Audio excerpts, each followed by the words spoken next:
Salut, c'est Natacha. Bienvenue dans ma capsule 83. Aujourd'hui, je vais te parler de 3 bienfaits du confinement.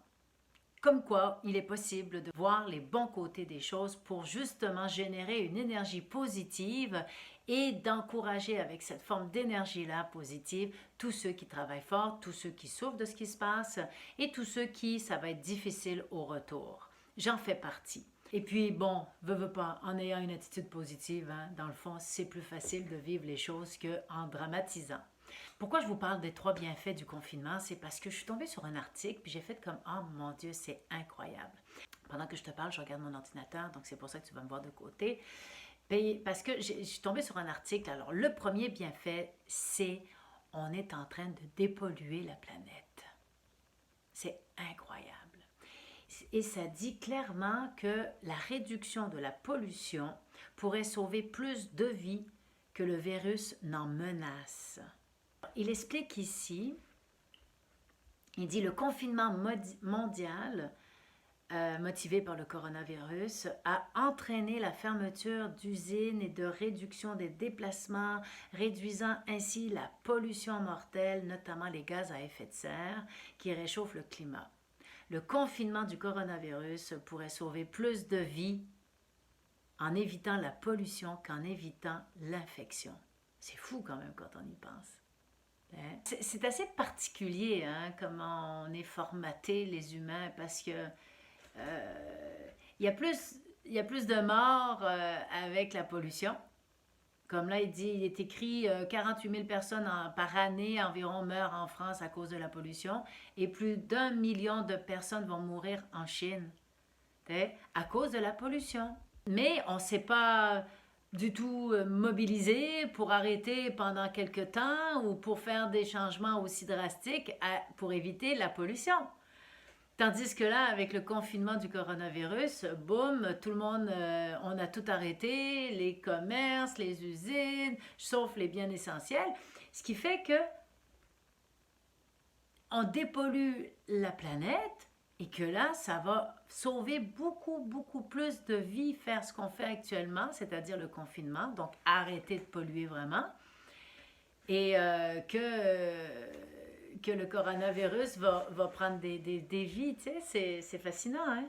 Ici, il dit, il est plus que probable que le nombre de vies qui seraient épargnées grâce à ces mesures de confinement serait plus élevé que le nombre de vies qui seraient volées par la pandémie. Puis là, je dis pas parce que en se confinant, on sait pas, on n'a pas attrapé le virus. Non, mais à cause du confinement que la pollution a diminué, ça va sauver plus de vies.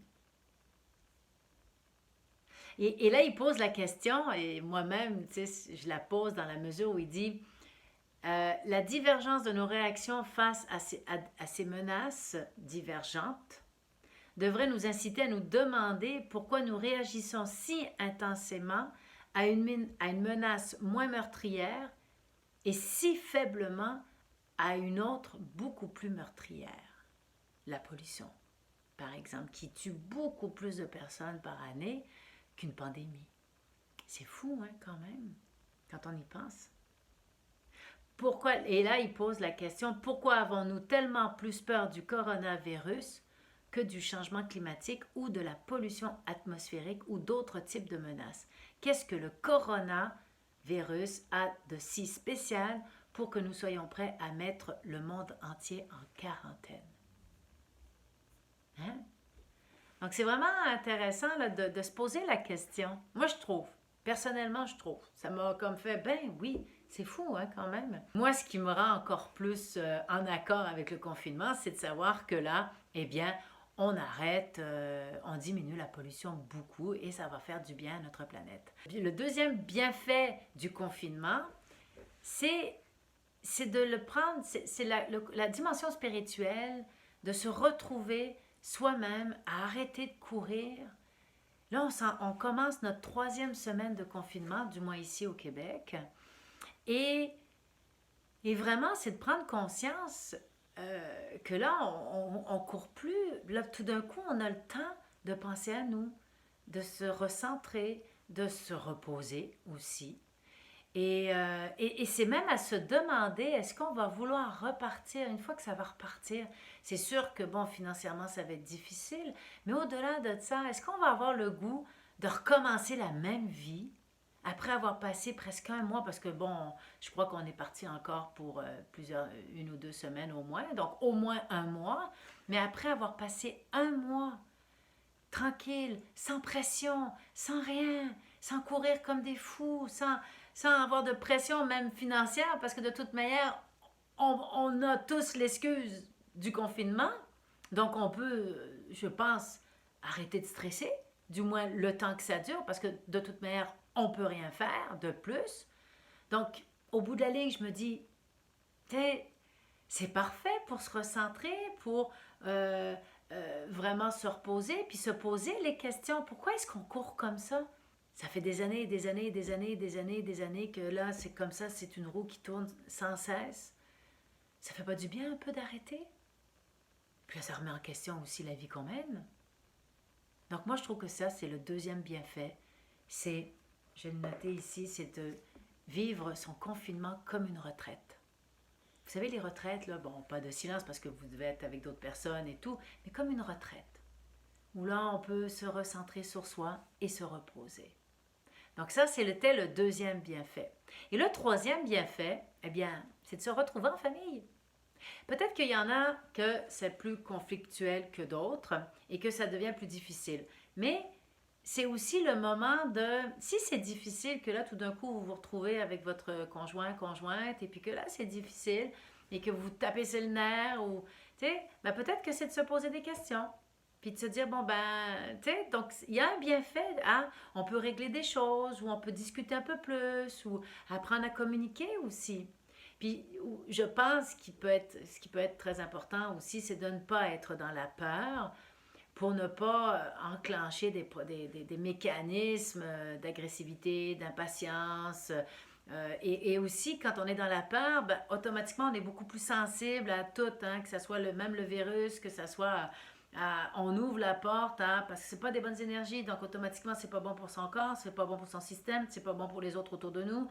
Donc, si on veut, euh, mettons, améliorer le portrait et de faire en sorte que ça aille mieux, eh bien, c'est important de ne pas avoir peur, de ne pas s'inquiéter. Je veux dire, ça sert à rien de toute manière. Moi, je suis chez nous, ici, puis si je commence à m'inquiéter et à tout écouter, puis à voir, mon Dieu, ça n'a pas de sens, ça n'a pas de sens, puis là, je me fais des scénarios de peur, je vais aider personne, et moi, encore moins que n'importe qui d'autre.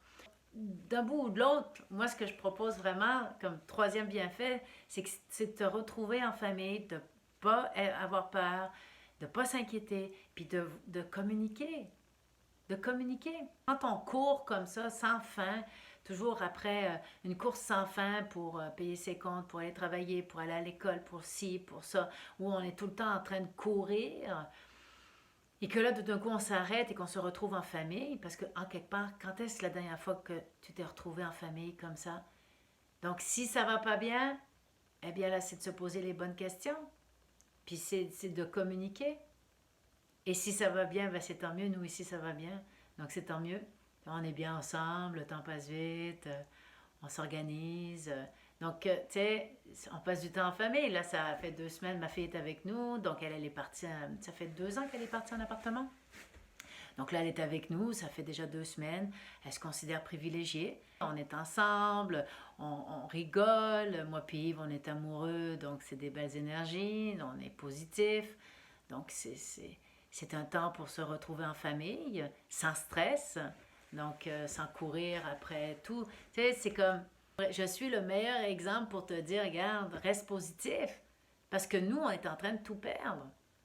Parce qu'on ne va pas se relever de cette crise-là au niveau financier avec notre entreprise. Donc, je me dis, ça sert à quoi que je m'inquiète? Ça sert à quoi que je m'énerve? Ça sert à rien. Je vais juste me faire du mal, je vais juste m'affaiblir, puis pour le moment, j'ai besoin de toutes mes forces. Donc, je me dis, la meilleure attitude, c'est de rester positif. C'était les 3 bienfaits que je voulais te partager pour t'aider pendant les prochains jours et peut-être prochaines semaines à vivre de mieux en mieux ton confinement, de voir les bons côtés des choses, ça aide. Donc là-dessus, rappelle-toi des 3 bienfaits et ça va peut-être t'aider à continuer puis à mieux vivre ton confinement.